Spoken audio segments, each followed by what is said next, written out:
Sa inahin naman po, nagkakaroon ng rashes ang ari niya. No, yung pepe nung inahin natin, lahat ng palibot ng dede ng pepe niya, marami din pong pantal-pantal. So, hindi ko na po binidyohan. So, yun po, yung aking mga piglet, marami pong pantal-pantal. Lalo na po kaninang umaga. Kaya po, kaninang umaga po, ang ginawa ko, pinaliguan ko na naman po sila ng tubig na may sabon para po mawala yung diesel o krudo sa katawan nila. So, yun nga po, nung pinaliguan ko po sila kaninang umaga, medyo naman po nawala. Pero, hindi po talaga as inawala lang. Medyo nabawasan lang yung pula. Kasi siguro po, mainit po kasi yung krudo. Dumapo tumulo sa katawan nila. Hindi kaya ng balat nila, no? Hindi pa kaya ng balat nila. Hindi ko naman po yan sila inisprehan, yung mga piglet. Ang inisprehan ko lang po ng krudo, yung katawan ng mama pig. So, syempre po, dumaloy po, nag-spread po yung krudo doon sa katawan ng mama pig hanggang napunta doon sa didi.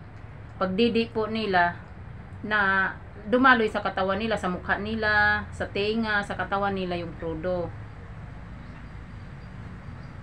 So, yun po, bali ngayon po ay hapon, kaninang umaga ko po yan sila pinaliguan. So, ako po, hindi po talaga ako nagpapaligo ng piglet, no? Kaninang umaga lang, pinaliguan ko sila. Gawa, para matanggal lang yung krudo sa katawan nila, no? Pinaliguan ko silang tubig na may sabon, powder, binuhusan ko sila ng tubig. So, yun po ngayon hapon, medyo nawala na po yung pantal-pantal. Yung pula. Yung pantal, andyan pa rin po. Pero yung pagkapula, kanina po, pulang-pula po talaga yan. Kaninang umaga. Ngayon, hindi na masyado. Pero andyan pa rin po yung pantal sa katawan nila. So, yun po yung disadvantage po sa diesel or krudo. Pag may nagdidi na mga piglet sa inahin. So, ito nga po yung ating mga piglet. Daming pantal-pantal. Kanina po talaga umaga, pulang-pula yan.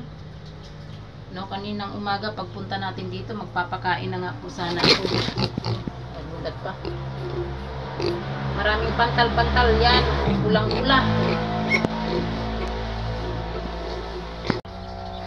Na-allergy po siya, no? Na-allergy siya sa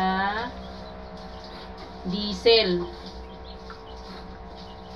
Hindi kaya ng katawan niya po. Dami pong pantal-pantal yan, oh. Kanina po pulang-pula yan. Kaninang umaga. Pero ngayon po, madami pa rin pong pantal. Pero hindi na po pula. Nabawasan na po. Nabawasan na po yung pagkapula niya.